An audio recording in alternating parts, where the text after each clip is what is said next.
dalam hadis yang lain, majalisul ilm, halakah-halakah zikir ataupun majlis-majlis ilmu, maka itu juga adalah taman-taman syurga Allah Subhanahu wa ta'ala. Jadi malam ni kita telah pun berada di dalam taman-taman syurga, di sebagaimana yang Nabi anjurkan untuk kita hadir, maka telah pun kita tunaikan.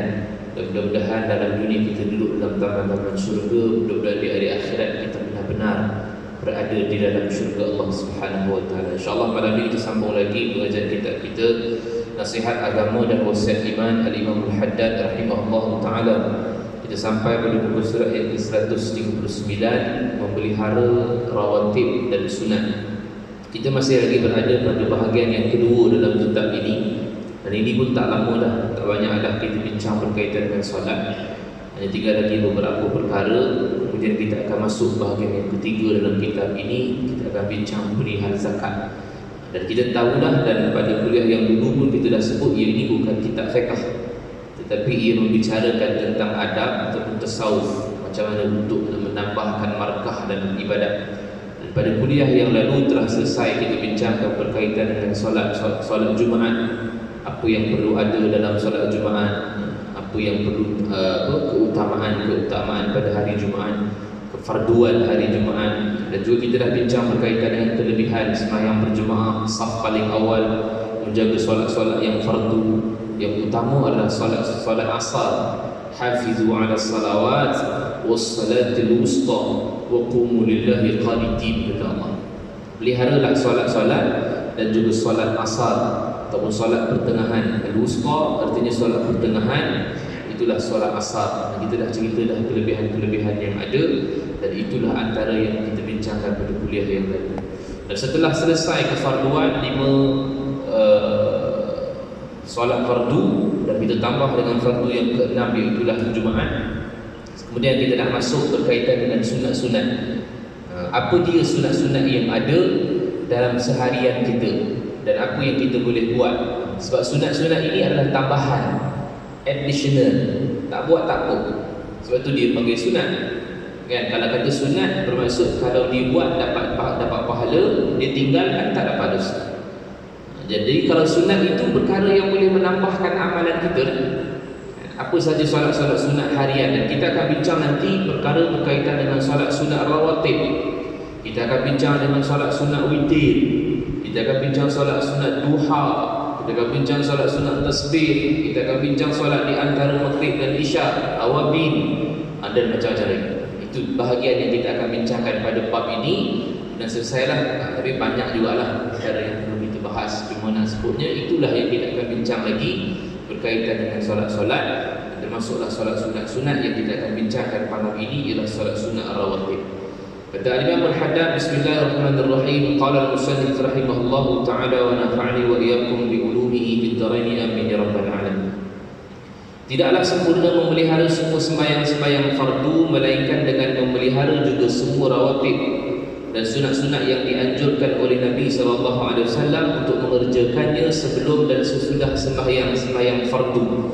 Maknanya kata Al-Imam Al-Haddad, tidak sempurna. Kalau tak sempurna tu tak perfect lah, walaupun kita dah buat solat fardu. Tetapi dalam keadaan kita tak pasti kita punya sembahyang jadi sempurna ataupun tidak. Kekhusyukan yang ada dalamnya, dalam keadaan lurus ataupun tidak, kita punya keadaan ketika kita solat, bacaan yang kita baca fasih ataupun tidak, tepat ataupun tidak.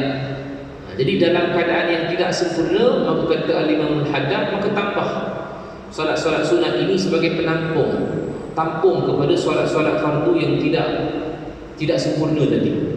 Itu sebab kata kita sebutkan dulu bahawa yang paling utama Nabi SAW menyebutkan adalah menjaga solat. Solat fardu itu dulu kena jaga. Sebab kalau solat fardu itu ada, barulah ditimbang yang sunat-sunat. Kalau kita buat yang sunat tapi tak buat yang fardu, subuh tak sembahyang, duha sembahyang, tu maknanya tak sempurna lah, lagi tak sempurna lah, pasal dia punya kefarduan tu tidak ada. Sebab tu yang pertama sekali Nabi kata, jaga solat kamu. Sebab yang pertama sekali yang akan dihisab oleh Allah, kata Nabi SAW, inna awwalu ma yuhasabu bihil abdu salatuhu. Awal-awal yang akan ditanya oleh Allah besok di hari akhirat ke atas hambanya adalah salat. Dan kata Nabi, fa in kana akmala, kalau kata ada, maka dalam keadaan sempurnalah dia. Ada fardu tu, maksudnya ada fardu boleh ditambah lagi dengan sunat-sunat, sempurnalah dia. Tapi kalau kata tak ada wa illa qala Allah unzuru, kalau kata tidak ada, sebaliknya jika terdapat kekurangan, kata Allah Subhanahu wa taala. Sebab kita sembahyang tadi pasti ada kekurangan, tapi kata Allah wa illa qala Allah unzuru li 'abdin min tatawwu'in. Kalau kata ada kekurangan daripada solat fardu, maka kata Allah unzuru, lihat bagi hamba-Ku ini ada tak tatawwu'. Tatawwu' ni adalah sembahyang sunat.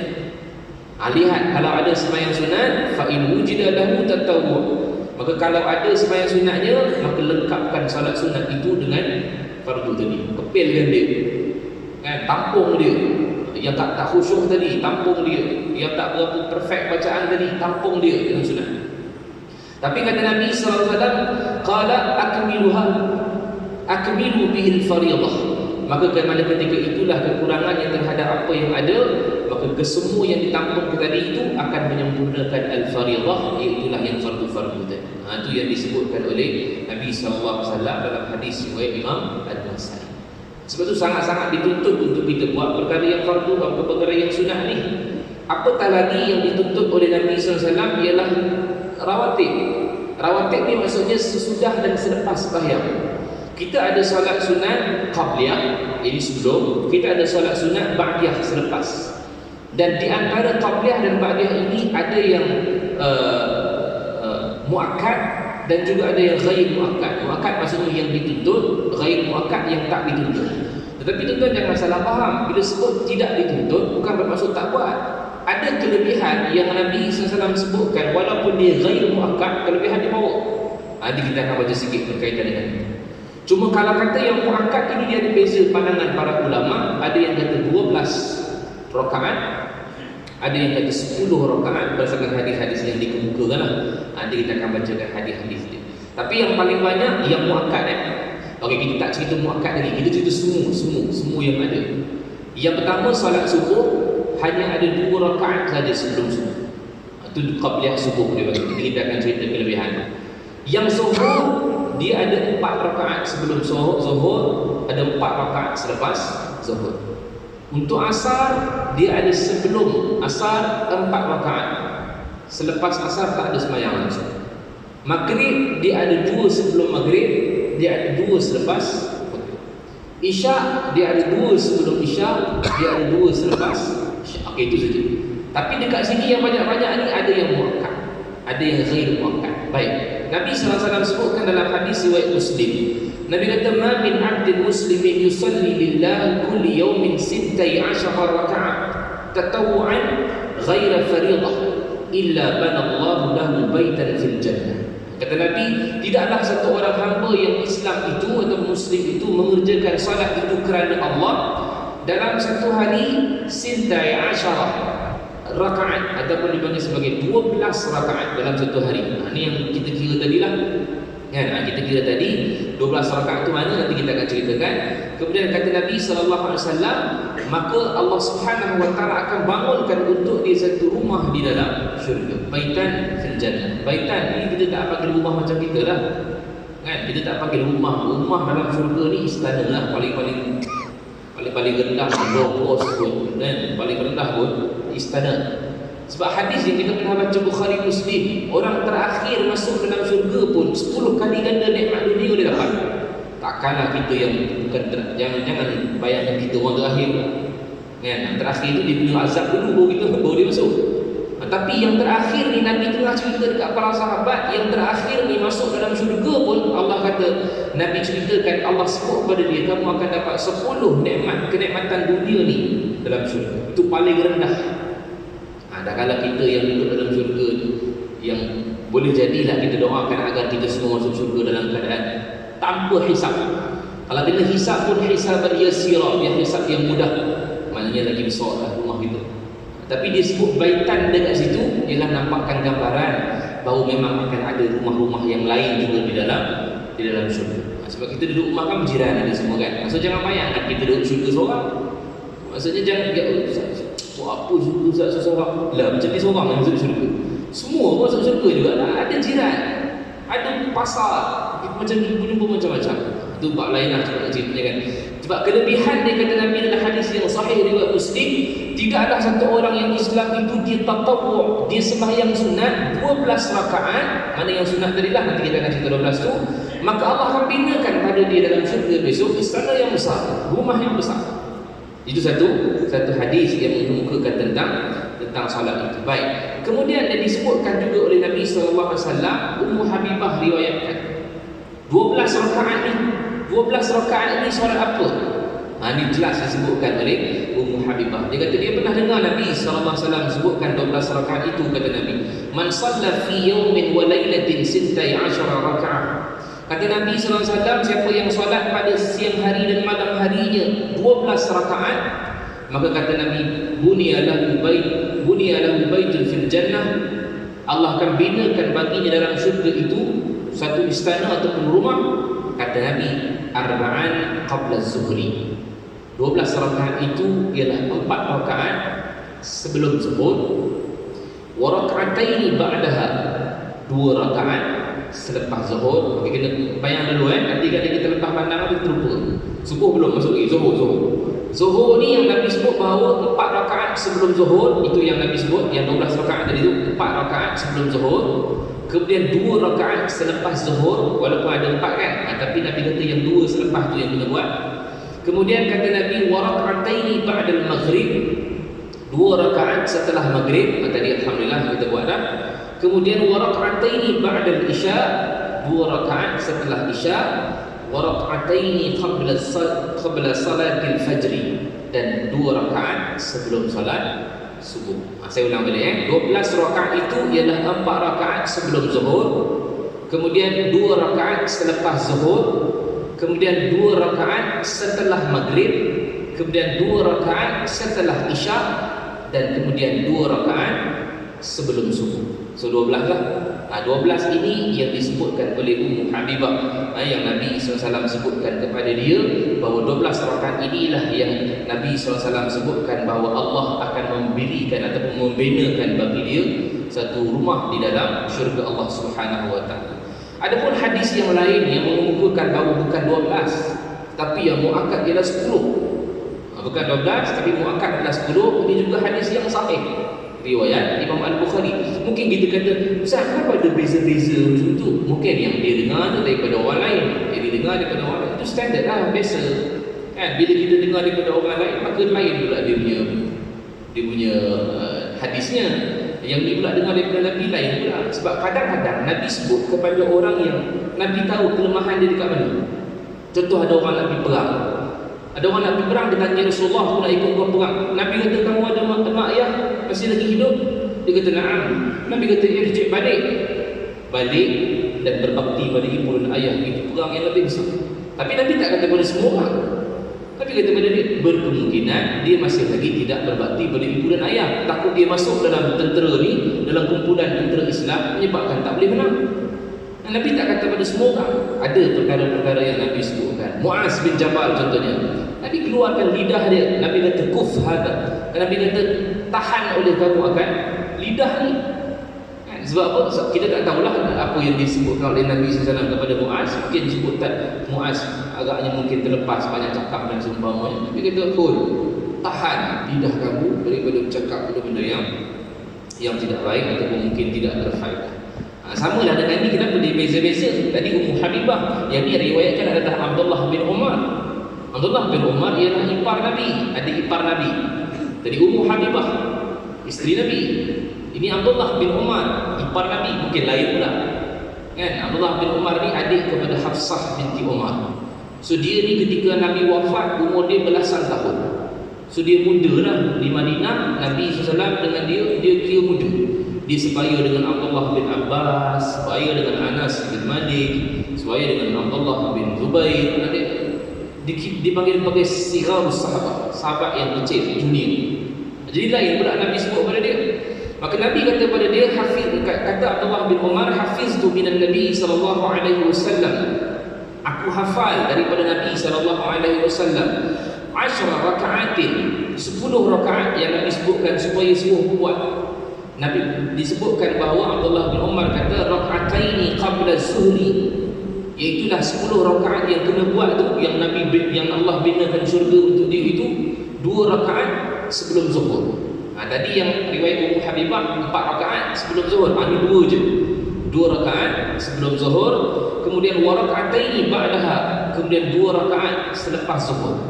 Kemudian kata Allah bin Umar, wa raka'ataini ba'da al-maghrib fi baitihi. Ada tambah pula lagi 2 rakaat setelah maghrib tapi buat di rumah. Macam tu pula.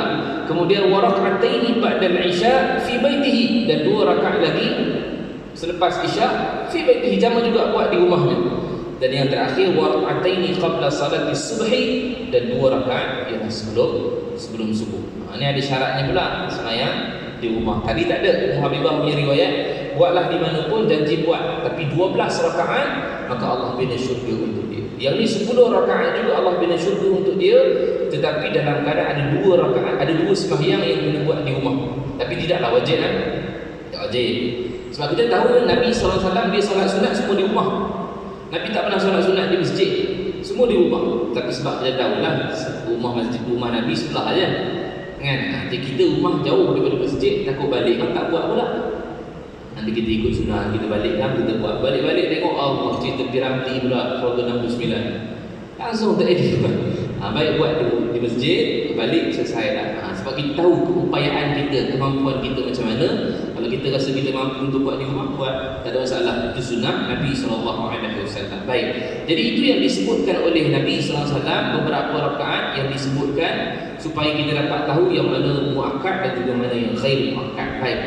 Tetapi kita tahu dah benda yang muakkad dan juga ghair muakkad. Tetapi kelebihan bagi solat-solat sunat ini terlalu banyak. Antaranya solat sunat sebelum subuh. Solat sunat sebelum subuh 2 rakaat, kata Nabi, raka'atul fajri khairun minad dunya wa ma fiha. 2 rakaat sebelum subuh itu lebih baik daripada dunia dan segala isinya. Itu power tu. Kan? 2 rakaat sebelum subuh, tapi tak baca berlebihan macam biasa, tapi dia buat 2 rakaat tu, kebaikan dia adalah isi dunia dan segala isi dia. Sunat apa tu? Maknanya memang habis semua dia dapat.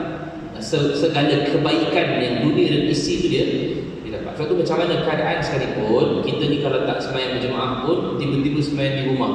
Contohnya dah pukul 6.30 dah, 6.45 dah contohnya kan. Boleh buat selagi ada masa, buatlah qabliyah subuh itu, asalkan kita dapat buat. Hatta Nabi sendiri buat. Selepas subuh pun Nabi buat qada untuk qabliyah subuh, sebab bagi orang yang istiqamah. Mana dia hari-hari buat, entah macam mana hari tu boleh terajak pula tengok bola ke apa, dia tak tahu. Bangun-bangun tengok pukul 7.30, 8 dah. Kan? Maka dibenarkan untuk dia untuk qada qabliyah subuh. Ataupun dalam keadaan dia datang-datang tu dah sembahyang dah fardu. Maka dia ni jenis orang yang istiqamah, dia boleh solat fardu untuk dapatkan takbiratul ula, first takbir dengan imam, maka selepas itu dibenarkan untuk qada. Tapi janganlah qada tiap-tiap hari mengalah. Kalau maknanya kalau ada satu hari itu termiss, maka Nabi pernah buat subuh dan juga asar. Sebab Nabi beritahu juga ada benda yang dibenarkan ketika mana orang yang dalam keadaan dia terdesak ataupun dalam keadaan dia istiqamah, itu subuh. Ada zuhur pula, walaupun yang kita sebut tadi ghair muakkad ialah 4 dan 2 ataupun dan 2 sebelum dan selepas, tetapi kelebihan bagi yang Nabi sebutkan dalam hadis khususnya ialah bagi orang yang salat sebelum zuhur 4 rakaat dan juga selepas zuhur 4 rakaat.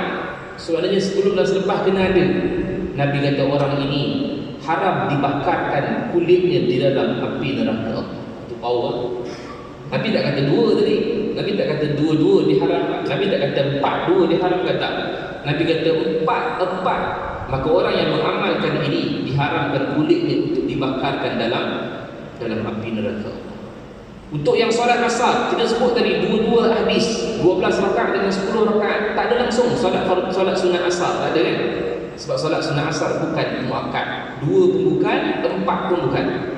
Tetapi yang Nabi sebut dalam hadis riwayat Tirmizi, rahimallahu imra'an shalla qabla al-'asri arbi'an. Allah merahmati orang yang solat sunat 4 rakaat sebelum asar. Walaupun tak muakkad kan, tapi dia punya kelebihan Allah merahmati orang yang solat sunat 4 rakaat sebelum asar. Itu kelebihan dia. Banyaklah. Maghrib pun sama, Isyak pun sama. Cuma tidak jelaskan dalam keadaan yang khusus. Tetapi ada kelebihan dia, ada. Sebab tu kita kena jaga kita punya solat sunat rawatib. So kalau ada masa, sebab dia taklah wajib. Cuma kalau ada masa untuk kita nak buatlah. Dia kata kalau macam hari ni baru nak start lah, Ustaz cerita tadi macam saya terasa macam nak buat. So hari ni start perlahan-lahan. Kalau kata hari ni baru nak mula, buat sikit-sikit kan. Kata lepas isyak nak buat 2 rakaat, buat 2 rakaat. Kalau kata nanti besok pagi kata nak buat subuh, okey, try lah buat. Kalau tak mampu tak buat besok, lusa. Jadi ada perasaan untuk nak tambah solat sunat. Sebab kita tahu bahawa solat sunat itu yang akan ditimbang di hadapan Allah Subhanahu Wa Taala. Bukan fardu tak kena timbang. So fardu itu memang wajib, semua orang kena buat. Tapi yang nak ditimbang di hadapan Allah ialah sunat. Jadi kalau kita buat yang rawatib ni semua tadi kita sebut ada berapa? Semua sekali lah, termasuk ghair muakkad dan juga muakkad tadi. Subuh ada 2, sebelum zuhur ada 4, kemudian selepas zuhur juga ada 4, sebelum asar juga ada 4, maghrib sebelum ada 2, kemudian isyak juga sebelum ada 2, selepas ada 2. Semua sekali 22 rakaat. So 22 rakaat termasuk muakkad dan juga ghair muakkad. Mana yang mampu kita buat, kita buat. Tapi bila kita dengar balasan ataupun ganjaran yang Nabi sebutkan, so kita semua nak buat. Tu mungkin ada orang kata, Ustaz tak apa, Ustaz kita buat tu sebab kita nakkan ganjaran tu. Tak apalah, kan yang Nabi sebut dia bukan manusia biasa sebut. Nabi yang sebut. Semua yang Nabi sebut itu daripada Allah. Wa ma yantiqu 'anil hawa in huwa illa wahyun yuha. Apa yang Nabi keluarkan itu bukan daripada hawa nafsunya, tapi melainkan yang Nabi sebut itu juga adalah daripada wahyu Allah Subhanahu Wa Taala. Jadi kita tahulah maknanya yang Nabi sebut itu semua adalah daripada Allah.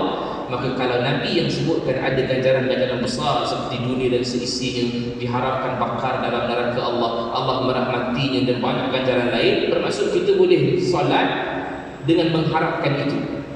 Mengharapkan ganjaran. Sebab kategori ikhlas dia ni duduk nombor 2. Kategori ikhlas tu dia duduk nombor 2. Sebab nombor bawah sekali dia 3 je ikhlas ni. Ikhlas ni kata Syekh Abdul Qadir Al-Mandili 3 peringkat saja. Peringkat yang paling bawah ialah dia melakukan ibadat kerana nak mengharapkan ganjaran dunia yang Nabi tawarkan ataupun yang Allah tawar. Contohnya di solat duha kan. Nanti kita akan bincang solat duha. Ada orang solat duha dia mengharapkan rezeki murah. Maksudnya rezeki murah tu masih lagi dalam dunia kan? Ada rezeki murah dekat akhirat? Mana ada? Mana rezeki murah ni mesti dekat dunia. Ataupun umur panjang ke, sehat walafiat ke.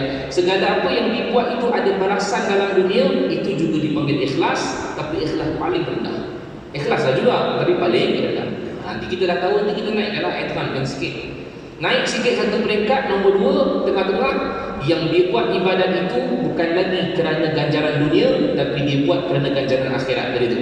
Diharamkan bakar api neraka, nak masuk syurga Allah rahmati dia, ataupun nak dapatkan pahala. Itu semua bab akhirat lah. Dunia tak boleh lagi dah. Kan? Sama macam duha tadi kita sebut lah. Dia sembahyang duha tadi bukan ada rezeki murah lagi dah. Tapi Ustaz, saya ni dah tua ni, tak ada harapan lagi dah rezeki. Saya nak tambahkan amal saya ni supaya pada masuk syurga. Itu ikhlas lah tu. Ikhlas di tengah. Nombor 2. Tinggi juga lah. Dan paling tinggi sekali ikhlas ialah juga dia bukan mengharapkan ganjaran dunia, dia juga bukan mengharapkan ganjaran akhirat. Tak boleh lagi dah. Murah rezeki ke tak murah rezeki, tak ada lagi dah. Masuk syurga ke tak masuk syurga pun tak boleh lagi dah. Tapi dia buat juga ibadat pasal apa? Pasal dia nak dapatkan keredaan Allah. Saya buat ni Ustaz sebab saya nak bagi Allah sayang saya. Itu pangkat para sahabat radhiyallahu anhum ajma'in. Sebab apa? Sebab para sahabat semua dah dijamin syurga. Kan? Semua radhiyallahu anhum ajma'in semua jamin syurga dah. Yang Nabi sebut al-'ashara mubasysyirin bil jannah, 10 orang yang dijamin syurga oleh Nabi pun masih lagi buat amal saleh dan ibadat. Pasal apa?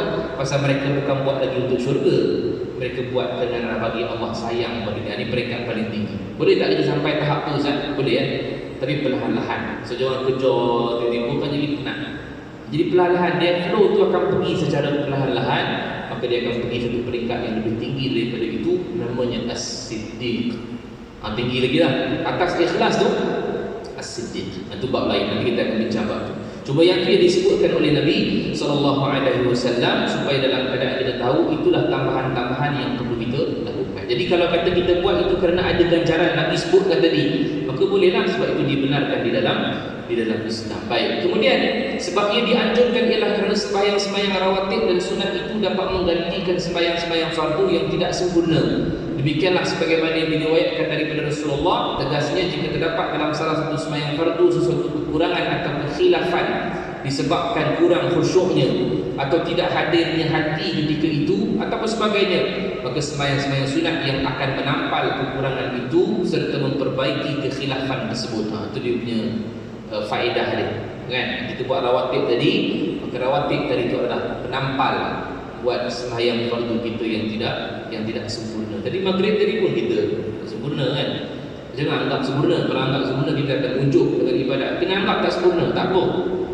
Tapi saya rasa saya sempurna, Ustaz. Jangan, biar je tak sempurna. Sebab kita nak tambahkan ibadat kita. Sebab tu kita tak boleh rasa senang dengan ibadat yang kita buat. Biar rasa tak sempurna ni kena buat. Tapi ada orang yang rasa tak sempurna, dia ulang balik fardu dia. Jangan ulang. Itu masalah juga kan. Sebab dia dikacau oleh syaitan. Dia tak sempurna ni solat ni, kena ulang balik, dia ulang takbir lagi maghrib. Habis maghrib kan syaitan bisik lagi. Rasa tadi tahiyat pun tak sempurna tu, ulang balik maghrib sampai habis insya-Allah tak habis maghrib. Jadi orang ini masalah sebab dia telah diberikan diri dia untuk mendengarkan hasutan daripada. Tak perlu. Saya rasa macam kurang tadi, nak tambah macam mana? Tambah dengan sunat. Sunat itu akan menampal kita punya kekurangan dia. Maka orang yang tidak mengerjakan sembahyang sunat, jadilah sembahyang-sembahyang fardunya kurang dan terlepaslah peluang untuk memperolehi pahala-pahala yang besar yang disediakan untuk sembahyang-sembahyang sunat itu. Jadi kalau orang yang dia tak sembahyang sunat, okey ya. Sebab sembahyang sunat tu dia lubuk pahala dekat sembahyang sunat. Kan? Lubuk pahala dekat sembahyang sunat. Sembahyang fardu tu pun kita dah sebut dulu lah, itu tempat lubuk tu.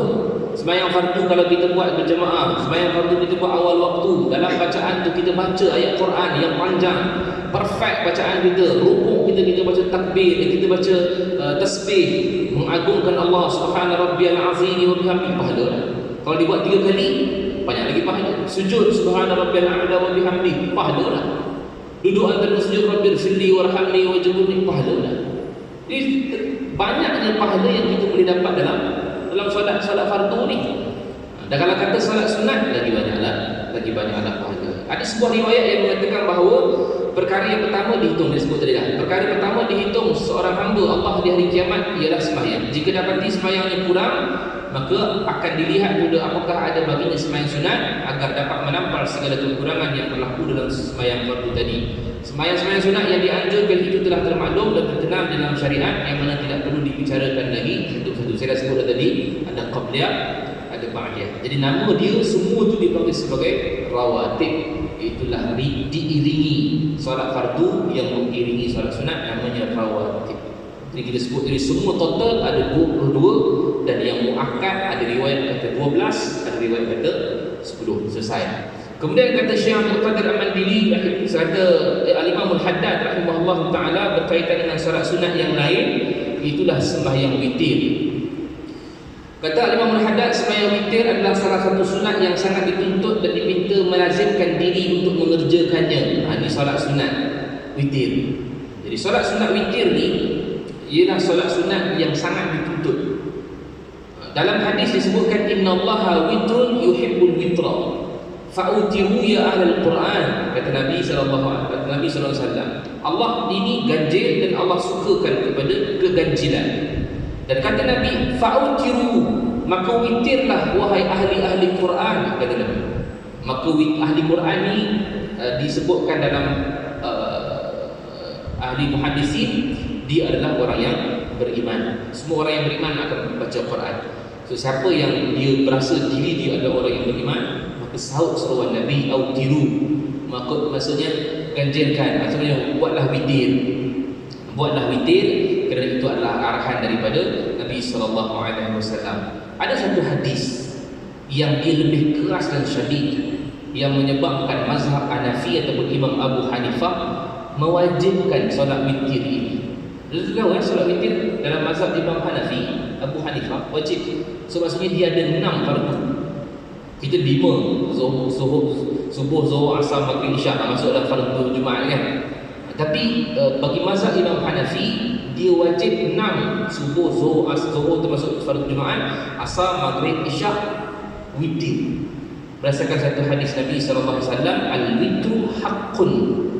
Witir itu benar, faman lam yutir falaysa minna. Siapa yang tidak melakukan witir, dia bukan daripada golongan kami. Maksud nampak hadis ni keras. Nampak hadis ni sangat keras, tetapi dia ada beza pandangan dengan mazhab-mazhab yang lain. Dia beza pandangan berdasarkan ada hadis-hadis yang lain lah. Sebab ada hadis yang lain, kita bahas hadis ni dulu, nanti kita akan cerita hadis-hadis yang lain. Sebab tu hadis ini diambil oleh Imam Abu Hanifah mengatakan bahawa wajib untuk sembahyang witir. Sebab kalau tak sembahyang witir, falaysa minna, dia bukan daripada golongan kami. Baik, apa maksud bukan daripada golongan kami? Sebab kita tahu dalam hadis banyak kalimah-kalimah falaysa minna, falaysa minni kan. Antara Nabi sebutkan an-nikahu sunnati, nikah itu sunnah aku. Faman raghiba an sunnati falaysa minni, siapa yang benci akan sunnah aku maka dia bukan daripada golongan aku. Itu antaranya. Antara yang lain, siapa yang asabiyah ni perkauman. Siapa yang perkauman, berperang kerana perkauman, mati kerana perkauman, mengajak orang kepada perkauman, falaysa minna, dia bukan daripada golongan kami. Itu perkauman pun jaga-jaga. Perkauman ni maksudnya engkau suku lain, aku suku lain. So tak boleh nak menegakkan bahawa yang kita punya kaum tu salah, tapi kita nak tegakkan keadilan untuk dia. Tak boleh. Sebab apa kita tegakkan keadilan pada dia? Pasal dia suku kita, kaum kita. Walaupun kita tahu dia salah, kita tegakkan keadilan untuk dia sebab dia adalah suku kita. Yang ini perkauman asabiyah. Adapun yang kita punya perkauman, yang contohnya dah dulu kan berlaku viral cerita mak kilau kan. So mak kilau semua lepas habis tengok mak kilau semua jadi mak kilau belaka. Jadi tengkolok dengan keris yang keluar-keluar ayam tu bersilat lah, jadi mak kilau semua. Jadi bila dia macam tu, sebab apa dia macam tu? Sebab perkauman kan, Melayu. So kalau yang itu tak apa, tak ada masalah. Cuma jangan sampai bila Melayu juga buat salah, dia bergaduh dengan kaum yang lain, tiba-tiba kita backup Melayu ni dengan sebab dia kaum kita, walaupun kita tahu dia salah. Ini asabiyah. Ini tak dibenarkan. Yang ini berlaku zaman bila tuan? Zaman Nabi SAW, sebelum Nabi diutuskan oleh Allah. Perkauman berlaku. Quraisy ni besar. Quraisy ni nenek moyang Nabi, kan? Quraisy ni ialah Fihr bin Malik. Fihr itu nama lain Fihr ialah Quraisy. Kan Muhammad bin Abdullah bin Abdul Muttalib bin Hashim bin Qusay bin Kilab bin Murrah bin Ka'ab sampailah Fihr. Fihr itu Quraisy. Jadi di bawah Quraisy ni ramailah. Ada bani-bani yang disebutkan, ada Bani Hashim, ada Bani Adi, ada Bani Taimi, ada Bani Hanafi, ada Bani Makhzum, ada Bani Hanaf, macam-macam bani lah. So mereka ni sebenarnya dah pecah belah menjadi puak-puak yang lain. Kau bani apa? Bani Taimi sana. Kau bani mana? Bani Hashim, Bani Hashim sana. Tak boleh. Itu asabiyah. Juga di Madinah, Yathrib, sebelum Nabi berhijrah ke sana, juga berlaku asabiyah. Iaitulah puak Aus dan juga Khazraj. Sedangkan mereka ni daripada satu suku yang sama asal dia. Mereka ni daripada Yaman. Daripada Yaman mereka berhijrah dekat Madinah ataupun Yathrib nama dulu. Maka duduklah Aus dan Khazraj ini di sana. Aus ni dengan Khazraj ni adik-beradik. Dia nama orang ni, Aus nama orang, Khazraj nama orang. Maka bila dah duduk sana berkeluarga, beranak pinaklah Aus dan Khazraj ini. Maka berlakulah sedikit salah faham di antara Aus dan Khazraj. Akhirnya mereka isytiharkan perang saudara di antara Aus dan Khazraj sampai Nabi berhijrah. Yang ini yang sangat ni panggil asabiyah. Jadi bila mana telah datang di Islam, Nabi kata falaysa minna, dia bukan daripada golongan. Baik, panjanglah. Ada hadis-hadis yang diimpunkan dengan apa dia laisa minna, tu banyak hadis yang lain. Cuma saya nak sebutkan bahawa antaranya adalah laisa minna yang disebutkan oleh Nabi daripada hadis ini, iaitulah tidak siapa yang tidak berlaku witir ataupun tidak melakukan witir, maka dia bukan daripada golongan kami.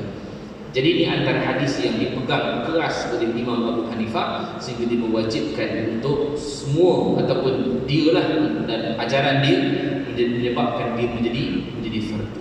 Adapun yang perkara-perkara sunat yang lain, maka dibawakan hadis riwayat Imam Al-Bukhari, sahih juga kan? Jadi dia berlaku nampak macam percanggahan, tapi sebenarnya kita tengok waktu turun ataupun waktu diurutkan asbabul wurud tu, ketika disebutkan tu bila Apa kita tahu ceritanya kenapa jadi kenapa jadi macam ni, kenapa jadi macam ni. Mungkin yang awal tadi itu disebabkan kerana mungkin sadrul Islam, permulaan Islam supaya orang boleh buat selalu. Tapi bila dah lama-lama ada hadis yang lain. Macam nikah mut'ah lah. Nikah mut'ah dulu dibenarkan. Kan? Nikah mut'ah dulu dibenarkan sampai 7 hijrah tuan. 7 hijrah setelah perang Khaybar saja Nabi kata start daripada hari ini maka Allah mengharamkan untuk nikah mut'ah sampai kiamat. 7 hijrah Nabi sebut. 8 hijrah ketika pembukaan kota Mekah Nabi sebut sekali lagi nikah mut'ah diharamkan oleh Allah buat selama-lamanya. Nabi sebut 2 kali sebab ketika mana 7 hijrah hanya orang Madinah saja dengar. Ketika pembukaan kota Mekah, Madinah dan Mekah juga dengar sekali lagi benda yang sama disebutkan. Bermaksud apa? Pada permulaannya Nabi benarkan sebab permulaan Islam. So ada benda yang dilonggarkan sedikit oleh Nabi SAW. Contoh lain seperti mana ziarah kubur. Nabi kata kuntu nahaitukum an ziyaratil kubur. Dulu aku menghalang kamu untuk ziarah kubur. Sekarang kata Nabi fazuruha, pergilah ziarah. Kenapa dulu Nabi halang? Sebab zaman jahiliyah dulu mereka suka meratap, mereka suka memukul wajah mereka, mereka suka mengkoyak-koyakkan pakaian mereka dengan sebab kematian seseorang. Itu tak boleh.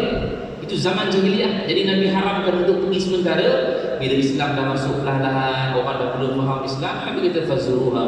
Sebab kata Nabi innaha tuzakkirul akhirah, kerana orang yang pergi ziarah kubur itu boleh mengingatkan kepada akhirat. Kan? Jadi kita tahu asbabul wurud dia, maka kita tidak akan pening kepala. Kita tahu dah rupanya macam ni. So berkemungkinan hadis yang falaisa minna tadi daripada peringkat awal. Tapi cuba dalam keadaan yang hadis yang lain, Abu Hurairah riwayatkan.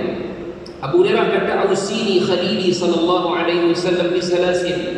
Kekasih aku telah mewasiatkan kepada aku dengan 3 perkara. Maka kata Abu Hurairah, yang pertama Nabi sebutkan kepada aku, jangan tinggalkan siyami salasati ayyam min kulli syahr. Jangan kamu tinggalkan wahai Abu Hurairah 3 hari berpuasa dalam sebulan. 3 hari puasa dalam sebulan ni ialah ayyamul bid. Ayyamul bid 13 hari bulan, 14 hari bulan, 15 hari bulan. So dipanggil hari-hari putih. Ayyamul bid tu hari-hari putih. Sunatlah hukum dia kan. Dia bukan wajib, dia sunat sahaja. So kalau tak buat pun tak apa. Kemudian yang keduanya kata Nabi, kamu jangan tinggal wahai Abu Hurairah wa raka'atul fajr wa raka'atul duha. Jangan kamu tinggalkan 2 rakaat duha. Dan yang ketiganya kata Nabi wa an utira qabla an anam, dan jangan kamu tinggalkan witir sebelum mana kamu tidur. So kalau dekat sini nampak sunat ialah nampak longgar sikit daripada hadis tadi. Sebab apa? Sebab puasa sunat 3 hari itu sunat, dan solat duha juga adalah sunat, termasuklah witir juga adalah sunat. Itu bacaan hadis para ulama. Kita tak payah fikirlah pasal kita bukan takhasus buat hadis. Kita bukan belajar khusus buat hadis. So tak payah fikir kenapa jadi macam tu. Saya kerut dia fikirnya. Kenapa lah beza, tak payah. Ulama dah bahaskan dan ikut kepada apa yang telah diurutkan, telah diwariskan oleh Nabi SAW, maka kita tahu dia punya susunan, maka insya-Allah apa yang kita pegang selama ini itulah benar. Cuma ada beza pandangan daripada mazhab yang lain, itu pegangan mereka lah. Tapi kalau tertipu pula macam tu Ustaz, saya nak pegang mazhab Hanafi lah, saya nak wajibkan juga untuk nak sembahyang witir. Ya, tak ada masalah. Sebab ada tak pandangan yang mengatakan wajib? Ada. Tapi kalau dia kata Ustaz, wajib macam susah Ustaz, kalau saya tinggalkan berdosa pula, saya sunat je lah. Ada tak orang yang bilang sunat? Ada juga. So pilih dulu, tak ada masalah. So kalau macam ni lah kita bincang buat hukum hakam, harmoni juga. Tak payah bincang bergaduh lah sana, ni tak betul sana. Itu masalah. Kalau kita bincang buat harmoni macam ni, insya-Allah itu satu benda yang sangat baik. Sebab biasalah fiqh ni dia akan menyebabkan perselisihan pendapat. Kalau tidak, dia tak nama fiqh lah. Kan? Bila dia tak nama fiqh. Jadi kalau ada fiqh mesti ada berpuluh-puluh pandangan, dan daripada zaman sahabat lagi dah ada pandangan-pandangan yang diutarakan oleh para sahabat. Dan Nabi sebut juga dalam hadis yang Bukhari dan hadis yang lain, kata Nabi ij'alu akhir salatikum bil-laili witran. Kata Nabi, jadikanlah akhir solat kamu itu dengan mengakhirikan solat witir. Okey, baik. Dekat sini pula ada perbezaan pandangan. Dia kata Ustaz, hadis riwayat Bukhari yang kedua tadi ni, solat witir dilakukan akhir sekali. Maksud akhir sekali ni waktu-waktu sebelum nak masuk waktu subuh. Contoh sini subuh pukul 6 contoh Sebelum pukul 6 tu buat witir. Itu paling afdal, terbaik. Tapi kalau katalah dia rasa, saya rasa macam tak mampu Ustaz, saya dah cuba dah, memang biasa 7 jam pukul 6, tiba-tiba mesti bangun 6 suku. Dah 5 tahun dah tentu 5 tahun lama sungguh dah dia buat, tapi tak dapat. Tak apa, kalau macam tu dia tak yakin dia boleh bangun sebelum subuh, maka dia boleh buat solat witir itu sebelum tidur. Mana sebelum tidur, hadis riwayat Bukhari yang awal tadi lah, yang Nabi sebut pada Abu Hurairah, apa dia? Wa al-utira qabla an anam, sebelum mana kamu tidur, mana kamu buatlah solat witir. Itu ikut keupayaan kita kan? Keupayaan kita. Kalau rasa macam rasa macam tak boleh bangun, penat sangat ni macam ni, jadi dia boleh buat setelah mana isyak saja, habis isyak dia boleh bangun untuk sembahyang witir. Ataupun kalau kata dia yakin subuh boleh, kalau boleh bangun sebelum subuh, maka bangunlah sebelum subuh. Cuma dia tak boleh buat dua. Jadi jangan salah faham. Dia kata saya buat selepas isyak, nanti kalau saya lepas daripada bangun pagi besok, saya bangun sebelum subuh, saya buat dia sekali. Nabi kata la witrani fi lailatin, tidak ada dua witir dalam satu malam. Kalau dah kata buat sekali malam tu, sekali tu saja. Cuma kalau katalah dah buat witir tu Ustaz, boleh ataupun tidak nak buat solat sunat yang lain? Boleh, tak ada masalah pun. Tak ada masalah pun. Dulu saya ingat, dulu lama, sekarang ni alhamdulillah orang masyarakat dah mula faham hadis. Dia dah faham dah. Dulu masa zaman kita dulu tarawih, selepas tarawih imam akan witir 3 rakaat. So ada yang balik, ada yang tak nak witir, ada yang witir nanti malam. Tulang lah, itu masing-masing punya. Cuma dalam keadaan bila dia kata dia dah buat witir dengan imam tarawih, maka lepas pada tu dia tak boleh sembahyang lagi. Qiyamul Lail, malam tu pula ada Qiyamul Lail, 4:30 pagi dah datang masjid. Jadi dia tak bangun lah, pasal apa? Abang dah habis dah witir malam tadi dengan imam tu, dia memang tak boleh sembahyang lagi. Ni salah faham masyarakat. Bukan tak boleh sembahyang lagi, tak boleh sembahyang witir lagi. Sembahyang sunat boleh, tak ada masalah, cuma tak dibenarkan untuk witrani fil lailah. Tidak boleh 2 kali witir dalam satu malam. Dan saya kira ada pandangan yang sama juga. Dia pergi buat witir itu 2 rakaat selepas tarawih, kemudian sambung 1 rakaat pada pagi hari. Ini juga satu benda dipanggil sebagai 2 kali. Kita jangan salah faham sini. Dia tak boleh buat 2 kali. Kita dah buat 2 kali. Witir juga, kita kan niat witir, tapi kita jauhkan dia sampailah pada penghujung. Kalau kata nak buat, maka buat di antara 2, sama ada selepas tarawih.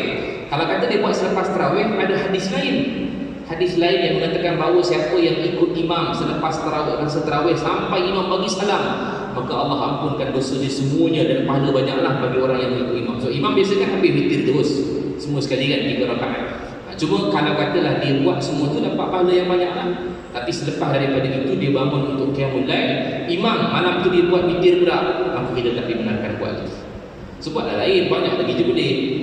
Cuma kalau katalah dia tidak boleh buat pada selepas pada isyak, maka dalam keadaan dia boleh buat sebelum daripada subuh. So itu kita faham. Baik, apa lagi disebutkan oleh Nabi, oleh Imam Al-Haddad, banyaknya sembahyang witir itu ialah sampai 11 rakaat. 3 sampai 11. Dan sekurang-kurangnya 1 rakaat saja. Paling sikit 1. Tapi makruh. Yang buat 1 makruh. Yang mana tiada wajar kita melalaikannya, dan tiada bersalah jika dilakukan dengan 3 rakaat saja. Jadi tak ada masalah lah kalau dia buat 1 pun, tak ada masalah. Cuma 1 tu dia jadi makruh. Yang afdal 3, sebab Nabi buat 3. Cuma kalau kata azan dulu, itu boleh daripada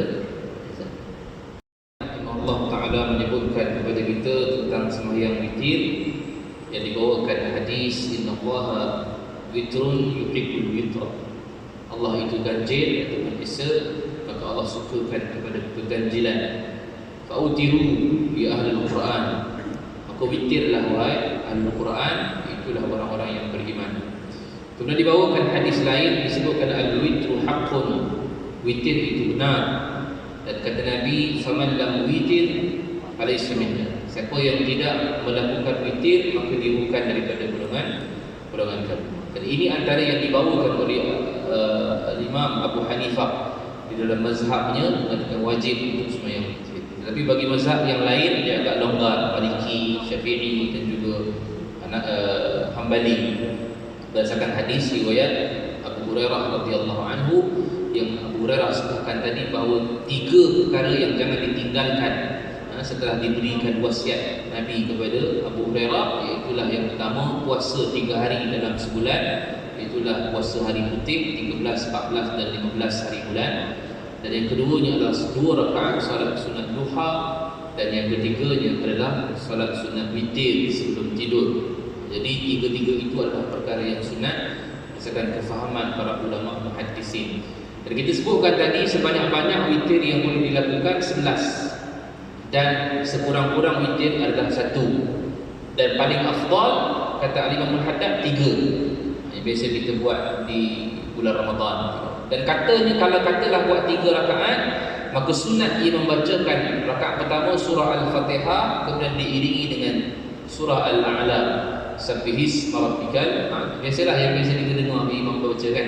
Rakaat kedua surah Al-Fatihah, kemudian selepas Al-Fatihah surah Al-Kafirun, Qul ya ayyuhal kafirun. Rakaat ketiga baca Al-Fatihah, kemudian dalam keadaan kita sambung surah 3 Qul huwallahu ahad, Qul a'udzu birabbil falaq, dan Qul a'udzu birabbin nas. Cuma witir dia tidak ada tahiyat awal, sebab dia kena bezakan di antara witir dan juga maghrib. Okey, tapi kalau terbuat tak apalah, bagi tahu jelah tak witir tak ada tahiyat awal. Cuma dia terus naik tiga-tiga tu. Kita boleh buat witir ni bukan hanya pada bulan Ramadan saja. Witir tiap-tiap malam boleh buat. Dan waktunya bila Ustaz? Selepas habis isyak waktu dia sampailah sebelum subuh. Itulah waktu untuk kita nak buat witir. Terpulang waktunya nak buat pada bila. Janji mesti habis isyak dulu. Jangan buat bantainya sebelum isyak. Jangan tanya witir dulu. Tak sah sebab witir dia termasuk dalam qiyamul lail. Qiyamul lail ni maksudnya adalah semayang di antara isyak sampai ke subuh. Termasuk yang kita buat ba'diyah isyak ni termasuk qiyamul lail. Jadi selepas isyak saja nama dia adalah qiyamul lail. Termasuk tahajud, termasuk yang malam lah, bagian-bagian malam untuk qiyamul lail ya. Baik, kemudiannya jika ia sembahyang lebih daripada 3 rakaat, maka bolehlah dia nak baca pada rakaat-rakaat selain daripada itu apa-apa sahaja surah daripada Al-Quran. Jika panjang lebih baik. Kalau kata pendek pun boleh. Faqra'u ma tayassara minal Quran, kata Allah, maka bacalah Al-Quran mengikut senang buat kamu. Kalau tapi kata dia panjang lebih baik. Itu berdasarkan hadis Nabi ketika mana Huzaifah Al-Yaman diikut Nabi sembahyang. Nabi sembahyang ketika mana solat sunat panjang. Rakaat pertama surah Al-Baqarah habis 286 ayat, habis Al-Baqarah sambung Ali Imran 200 ayat, habis Ali Imran sambung surah An-Nisa 176 ayat. Mabuk nak ikut kan? Satu rakaat 5 juzuk. 5-6 juzuk satu rakaat. Jadi kalau kita tak boleh buat, dia nak sebut kat situ apa dia? Yang baiknya panjang. Tak semestilah kita baca Al-Baqarah Ali Imran tu. Kalau kata kita hafal yang paling panjang adalah Wadduha, itu paling panjang kita okeylah. Kan? Kemudian seterusnya Wadduha, Alam Nashrah, Al-Tin, Al-Alaq dan sebagainya. Dan kemudian yang mengerjakan sembahyang witir di bahagian akhir malam adalah lebih afdal. Tadi kita sebutkan hujung sekali sebelum subuh itu lebih afdal bagi orang yang biasa bangun ketika mana beribadat tengah malam, yang jarang-jarang sekali dia terluput dari mengerjakan sembahyang. Bagi orang yang dah biasa bangun 1/3 akhir malam, afdal disunatkan di akhir sebelum mana subuh. Maknanya dia bangun 1/3 akhir malam tu, dia buat dulu tahajud dia, taubat dia, istikharah ke hajat dia, last sekali tutupkan dengan witir. Itu lebih baik. Tapi kalau orang yang tak biasa, maka dia bolehlah mengerjakan sebelum mana tidur berdasarkan hadis Abu Hurairah tadi. Dan itu juga adalah lebih baik dan lebih utama bagi dia, sebab itu saja kemampuan dia berdasarkan ayat Quran surah At-Taghabun, fattaqullaha mastata'tum, maka bertakwalah kamu kepada Allah ikut kemampuan kamu. Jangan paksa diri. Kalau rasa tak boleh, jangan buat dulu yang ini. Sekurang-kurangnya dah ada immune dah dalam diri itu. Jadi selepas itu kita akan advance lebih advance. Dan sekiranya ia telah berwitir sebelum tidur, lalu ia berjaga di tengah malam pula dengan maksud hendak sembahyang sunat yang lain, maka bolehlah ia sembahyang seberapa banyak yang ia kehendaki, sedang witirnya yang mula-mula tadi telah pun sempurna dan juga membadai. Maka tak boleh buat lagi dah. Kalau kata sebelum tidur tadi dia dah buat witir, maka kalau dibangun awal juga 1/3 akhir malam, maka dia boleh buat sunat yang lain seberapa banyak yang disuka. Tahajud boleh buat sampai 4, 6, 8 rakaat. Bukan boleh buat taubat, boleh buat hajat, boleh buat istikharah. Tetapi witir tidak dibenarkan lagi berdasarkan hadis yang Nabi sebutkan tadi, la witrani fi lailatin, tidak ada 2 witir dalam dalam satu malam. Jadi itu antara witir yang disebutkan oleh Al-Imam Al-Haddad rahimahullah taala. Insya-Allah pada kuliah akan datang kita akan masuk sembahyang yang popular bagi orang Malaysia, itulah sembahyang duha.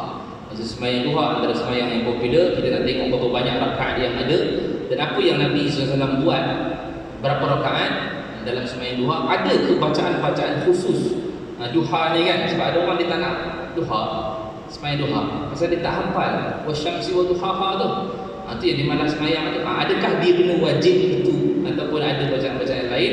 Kita akan bincang pada kuliah akan datang. Juga kita akan masuk sembahyang tasbih kalau sempat, dan kita akan masuk sembahyang awabi di antara maghrib dan juga isya. InsyaAllah itu pertemuan yang akan datang. Wallahu a'lam. Qauli hadza wa astaghfirullah azim li wa lakum. Assalamualaikum warahmatullahi wabarakatuh. A'udzubillahi